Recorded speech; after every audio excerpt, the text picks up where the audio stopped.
Seven days a week on a daily 우리 꽤나 만난 것 같니. Assalamualaikum warahmatullahi wabarakatuh. Hai teman-teman. Pada video ini saya akan membahas tentang fungsi sastra dan teori, kritik, serta sejarah sastra berdasarkan pada buku Teori Kesusastraan Rene Wellek dan Austin Warren. Sudah siap untuk melihat pembahasannya lebih lanjut? Yuk kita lihat cuplikan berikut ini.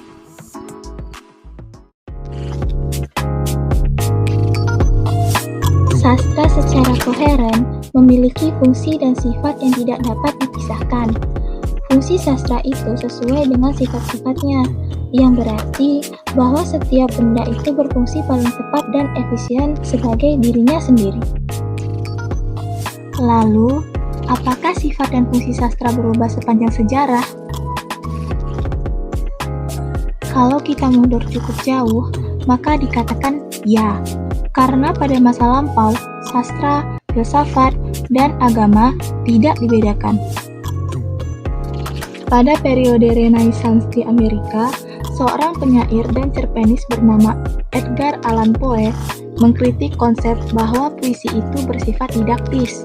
Poe melontarkan sastra itu berfungsi menghibur sekaligus dapat mengajarkan sesuatu.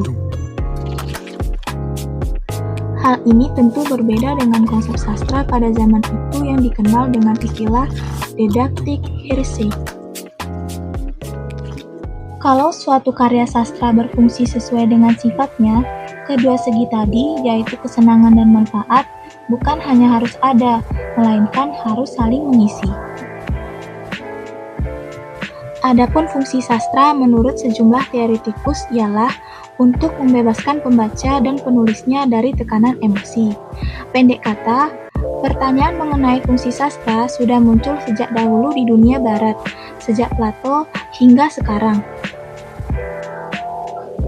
Maka dalam sastra pun, istilah fungsi itu lebih cocok dikaitkan dengan tulisan-tulisan yang bernada apologetics.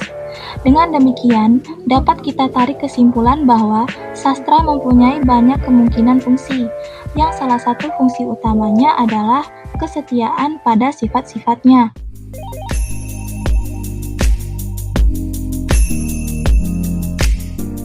Teori sastra adalah studi prinsip, kategori, dan kriteria, sedangkan kritik sastra dan sejarah sastra adalah studi karya-karya konkret.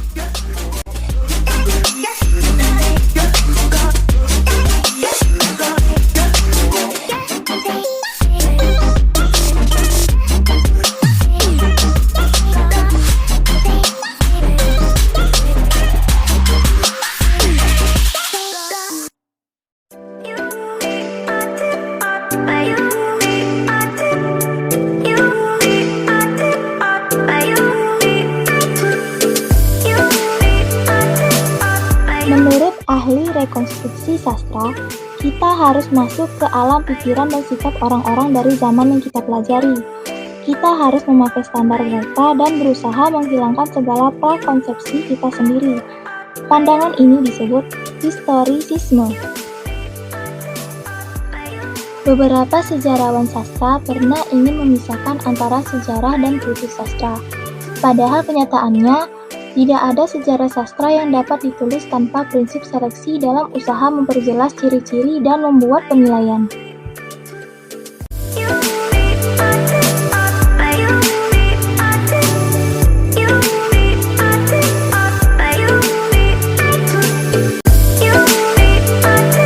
Dengan begitu, dapat kita pahami bahwa teori sastra, kritik sastra, dan sejarah sastra tidak dapat dipisahkan.